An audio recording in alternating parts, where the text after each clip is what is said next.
الحمدللہ رب العالمین والصلاة والسلام علی سید الانبیاء والمرسلین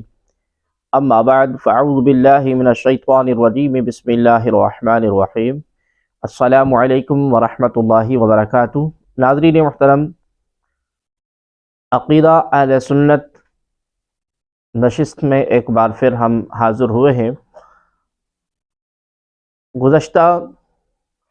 کافی دن سے ایصال ثواب اور ختم شریف کے حوالے سے ہماری گفتگو ہو رہی ہے، اور ہمارے احباب جو ہیں وہ ہم سے سوال و جواب کرتے ہیں، تو اس نشست میں آج بھی ہم ایک سوال کا جواب دینے کے لیے آج ہم حاضر ہوئے ہیں۔ اور سوال ہے کہ کیا حضور صلی اللہ علیہ وآلہ وسلم صحابہ کرام نے ختم دلایا تھا، یعنی اپنے عزیز و اقارب میں سے کسی کو ایصال ثواب کیا ہے؟ تو اس کا جواب یہ ہے کہ ہاں جناب، حضور عالم نور مجسم صلی اللہ علیہ وآلہ وسلم اور صحابہ کرام رضوان اللہ علیہم اجمعین نے اپنے عزیز و اقارب کو ایصال ثواب کیا ہے،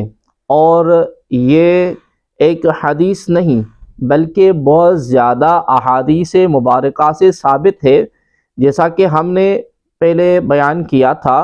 اور یاد رہے کہ ایصال ثواب کا ہی دوسرا نام ختم ہے، جس طرح ہم نے پہلے بھی بیان کیا ہے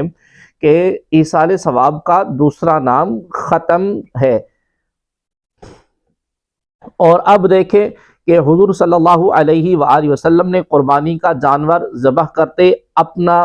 کرتے وقت اپنا اور اپنی آل پاک اور اپنی امت کا نام لیا ہے، لہذا آل میں آپ کے سب گھر والے بھی آ گئے، جیسا کہ ہم پہلے بیان کر چکے ہیں۔ بلکہ ایک حدیث میں یوں فرمایا کہ اے اللہ، یہ قربانی میری طرف سے ہے اور میری امت میں سے ہر اس شخص کی طرف سے ہے جس نے قربانی نہیں کی۔ اور ایک مرتبہ اپنی ازواج مطہرات کی طرف سے ایک گائے ذبح فرمائی، اور یاد رہے کہ قربانی کا ثواب بھی اسی کو ہوتا ہے جس کی طرف سے قربانی کا جانور ذبح کیا جائے۔ تو حضور عالم صلی اللہ علیہ وآلہ وسلم نے اپنی طرف سے اور اپنی آل پاک اور اپنی ازواج مطہرات اور اپنی امت کی طرف سے قربانی کی جانور ذبح فرمائے ہیں، اور اپنی امت کو ایصال ثواب کرنا، اور یہی حضور صلی اللہ علیہ وآلہ وسلم کو اپنے عزیز و اقارب یعنی اپنی آل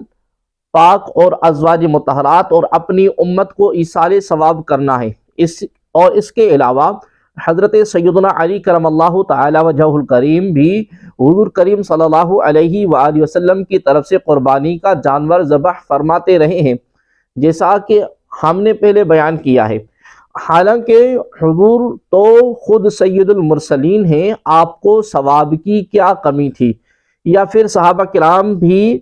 حضور صلی اللہ علیہ وآلہ وسلم کی اجازت سے اپنے عزیز و اقارب کو قربانی کے جانور ذبح فرما کر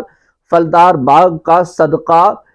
کر کے، پانی کا کنواں کھودوا کر، روزہ حج اور عمرہ کر کے، اور مختلف قسم کا صدقہ خیرات کر کے ایصال ثواب کرتے رہے ہیں، جیسا کہ احادیث مبارکہ سے ثابت ہے۔ اور یاد رہے کہ صحابہ کرام کے ایصال والی احادیث مبارکہ میں اکثر صدقہ کا ذکر ہے، اور ہم بیان کر چکے ہیں کہ ہر نیک عمل کو صدقہ کہتے ہیں، جیسا کہ حدیث میں یعنی ہر نیکی صدقہ ہے، لہذا ہر نیک عمل کے ساتھ ایصال ثواب کیا جا سکتا ہے، کوئی گناہ نہیں یا حرام ہرگز نہیں ہے۔ دوسرا سوال ہوا ہے کہ تمہارے ان پیروں فقیروں کی نامزدہ چیزوں پر غیر اللہ کا نام آتا ہے، جیسے گوشت پاک کا بکرا، لہذا یہ حرام ہے، ان کا کہنا ہے۔ تو اس کا جواب یہ ہے کہ میرے محترم جناب، دنیا کی ہر چیز پر غیر اللہ کا نام آتا ہے، کیا یہ سب کچھ حرام ہے؟ مثلا فلاں کا فلاں مکان، فلاں کی گائے وغیرہ، ورنہ دیکھیں اللہ تبارک و تعالیٰ نے تو بتوں کے نام پر چھوڑے ہوئے جانور بھی حرام نہیں فرمائے، اور تم کہتے ہو کہ بزرگوں کی نامزدہ جانور حرام ہے۔ دیکھیں اللہ تبارک و تعالیٰ قرآن مجید میں فرماتا ہے، ہم نے یہ بحیرہ، صائبہ، وسیلہ اور حامی حرام نہیں فرمائے تو جناب یہ وہ جانور ہیں جو کفار نے بتوں کے نام پر چھوڑے ہوئے تھے۔